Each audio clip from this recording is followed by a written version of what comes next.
Good morning, everybody. It is very much an honor to welcome my dear friend, President Rebelo de Sousa, to the House of European Democracy. This House still remembers your first visit to a European institution when it was held here in Strasbourg in 2016, a few months after your first election as President of Portugal. It says everything about your respect for this Parliament. In our meeting just now, we touched upon a wide range of issues, from Ukraine to the current economic and social situation and trade. I also want to particularly thank you for your work and commitment in reaching out and encouraging continued support for Ukraine on other continents, specifically in Latin America and Africa, where Portugal plays a key role. Let me also mention another important topic for both of us, the defense of democracy and our values. In these challenging times, we have to stand united against disinformation, populism, and nationalism. We cannot give in to easy cynicism and indifference. We have to be closer to our people and bring people closer and Europe closer to them, something that you, President, have been doing so wisely. I know that Portugal is remarkably Euro-optimistic, if I can use this term. But we have learned anything from last year, it is that we cannot not take Europe for granted. We need to keep fighting for it. So, President Marcelo, I look forward to hearing your thoughts on Europe today, just as I look forward to seeing you again in Lisbon in a few weeks' time. Muito obrigada. The floor is yours. Thank you, President. It's an honor to be invited here. And to pay a tribute to your wonderful mandate. It has been a wonderful term, a brilliant one, young, prospective, building the future, keeping in touch with the people, and that's what Europe must be about. Of course, we spoke of Ukraine, we spoke of the war, we spoke of the social, economic, financial effects of the war, what people feel, and mostly the Ukrainian people is suffering. But it is a global war, we know it, not just an European war. And in Europe, but in other continents, we know that war must be explained and its effects, and happily we were united dealing with this so important issue for the world. Then we spoke of the relations between Europe and other continents with Africa. As you mentioned, the Portuguese-speaking community is spread all over the world, but mostly in Africa, but also in Brazil, also in Asian Pacific.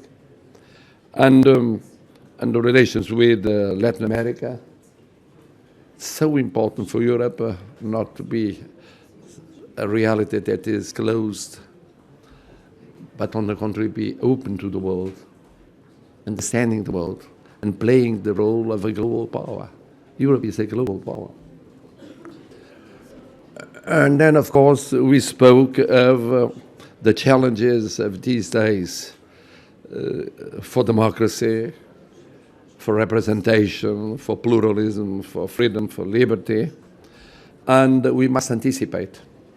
The only way of fighting against inorganic movements of so-called populism is to be there and address the problems of the people, not having gaps that are being filled by someone else, anti-systemically, or a little bit outside a system, an institutional system that was built for very, very long. You know that we Portuguese, we are very, very, very much pro-European. All the polls show it. We owe Europe our democracy, our freedom, our economic and social development, and we are very grateful for it. But it's not a job that is done. We must build democracy every day, freedom every day, economic and sustainable development every day. And that's what you're doing, President and dear friend. That's why really we are very glad to have you in Portugal in June. Not only working with and being received by the Parliament, the Prime Minister, the President, but being a guest of honor, a speaker in the Council of State, which is very rare. Just very few personalities came from abroad to lecture us about their experiences being so young with so much future. It's an honor and a unique opportunity for Portugal and the Portuguese. Thank you. Thank you. So, Madam President, if you don't mind, I will ask a first question in the name of my colleagues to the Portuguese President in Portuguese. Sr. Presidente, há 7 anos, quando aqui discursou pela primeira vez, deu ao Parlamento Europeu garantias de estabilidade política num governo que era de vários partidos políticos, chamada geringonça. O que lhe pergunto é se 7 anos depois está em condições de continuar a garantir ao Parlamento Europeu que há uma estabilidade política em Portugal, que não haverá uma crise política e que Portugal irá cumprir todos os seus compromissos europeus. Muito obrigado. Well, you're right. 7 years ago, I came just 1 month and 4 days. Just after I took office March the 9th, I came April the 13th to show 2 things. First, Portugal was, is, will always be pro-European, fully committed to the European Union. And at the same time, there were some doubts around about a new cycle of our political life. Because for the first time, we had in government, well, not in government, supporting the government, parties that had been before criticizing some of the European politics, financial, economic politics. And the doubt was this one. Is Portugal going to be the same, not only under the point of view of stability, but of pro-European choice as it had been ever since the beginning? And my answer was yes, and it did happen.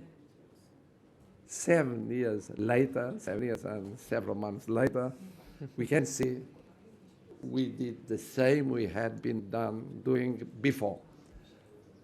And of course, that's the case today. It will be the case in the future.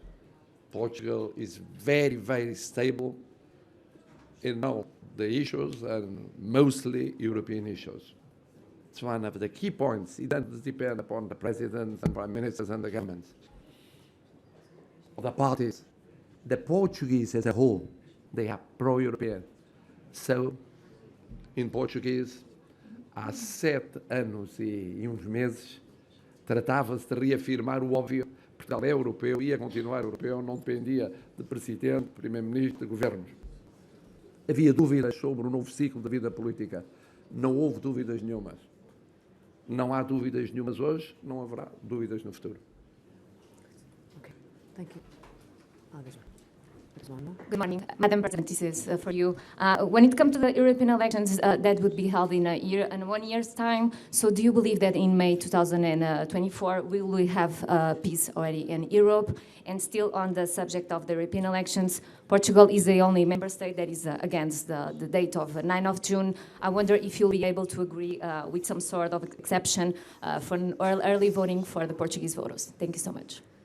Okay, so as you say, in 1 year's time, if we look back at the period of this mandate and the difficulties that we have faced, first with a global pandemic in which the unity in Europe and the response of the European Union, so expertly led during also the Portuguese presidency, showed how in times of crisis Europe can show itself to be not only a global player but a global leader.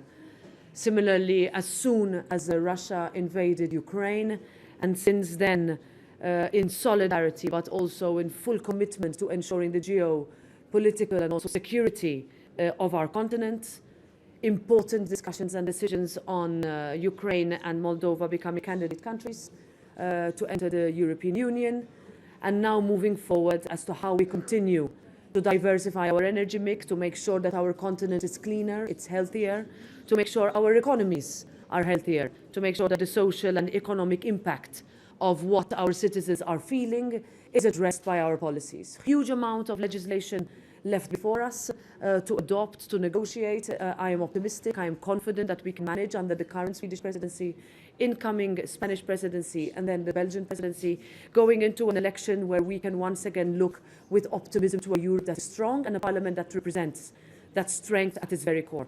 On the date, in the absence of unanimity at the Council for a different date, so there is a default election date, which is the 6th to the 9th of June 2024. I know that this is not an ideal weekend for Portugal. I know that this is an issue that is in several countries. Every weekend presents a particular difficulty, so what we will have to do while we are still waiting for official confirmation of the date is to encourage as many people to vote, look at all possibilities, and make sure that, as we have seen with all Portuguese members of the European Parliament that are so constructive, so pro-European, so respected and such committed Europeans, that we can present candidates for next year's election that will encourage as many people in Portugal to go out and vote for a strong European Union.